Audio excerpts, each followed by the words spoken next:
Hi, my name is Rick Bloodworth, and today is day 22 of the 90-day study through the New Testament. Today's study is going to be from Luke chapter 20 to Luke chapter 22. And it's in the 21st chapter that I wanted to call your attention to because there is a comment by Jesus, a warning by Jesus that is good for all of us to take into consideration. It's in verse 34, and he tells them to be careful or their hearts will be weighed down with dissipation and drunkenness.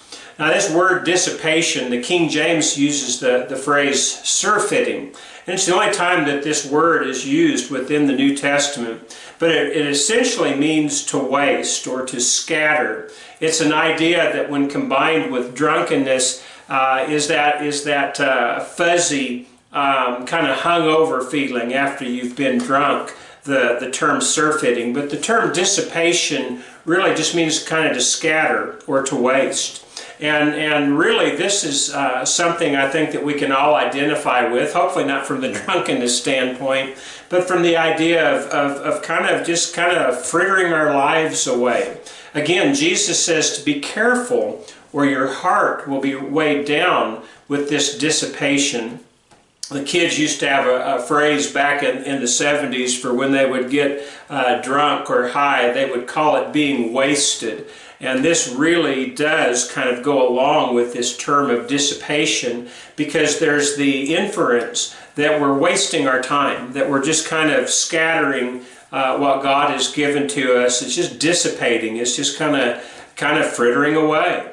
And if we're not careful, we can live our lives like that. We may not be involved with drunkenness, but we may be involved with other things that just aren't very productive. There's nothing wrong with relaxing as long as it's not in a sinful activity. There's nothing wrong with taking it easy for a while. But that's not what Jesus is talking about. He's trying to make sure that they're on their guard. He's just got through answering 3 questions that the disciples have asked him. They wanted to know when the temple at Jerusalem was going to be destroyed and what the signs around the end of the age were going to be. And so he told them what was going to happen.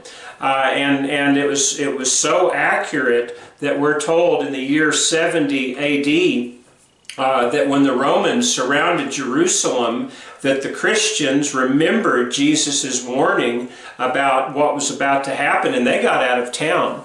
As a matter of fact, it was a Jewish historian by the name of Josephus that tells us that.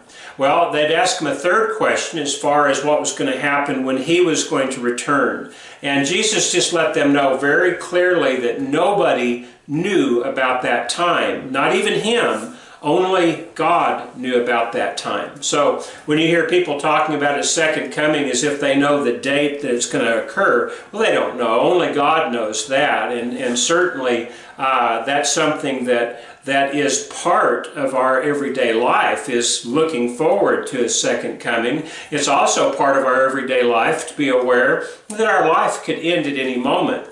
We don't need to look at this from a gloomy point of view. It's just a point of being realistic. I'm not here forever, and I don't even have any guarantee of how long I am here for. And since that's the case, whether I could die at any moment or whether the second coming could occur at any moment, the idea is I don't need to be wasting my life with dissipation.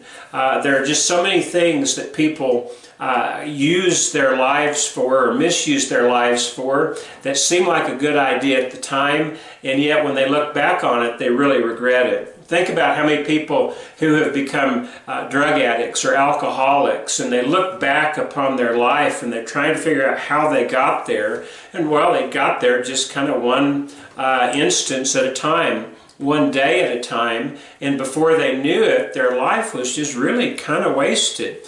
People do that with other areas of their life. They do it with their money. They do it with their time. It's just if we're not careful, we can really just kind of scatter or dissipate or waste the opportunities and the time that we have.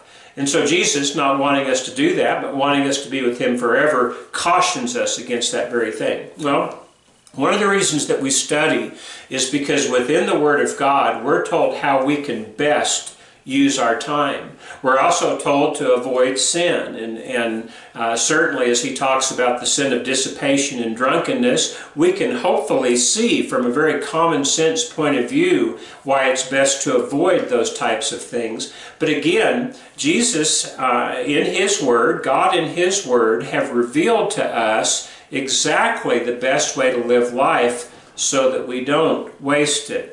The only question is, will we take the time that's necessary to really sit down and dig into the Word of God to find out what's worthwhile for us to do these few days that we're here on earth, so that not only can we be with Him forever, but so that we can help other people along the way. This is one of the great challenges of life, is to not waste it or to not let it fritter away. If you've already done a lot of that wasteful living, well, that's in the past. Now, what will you do? Pray that God will richly bless the rest of your studies, and I hope we'll see you tomorrow.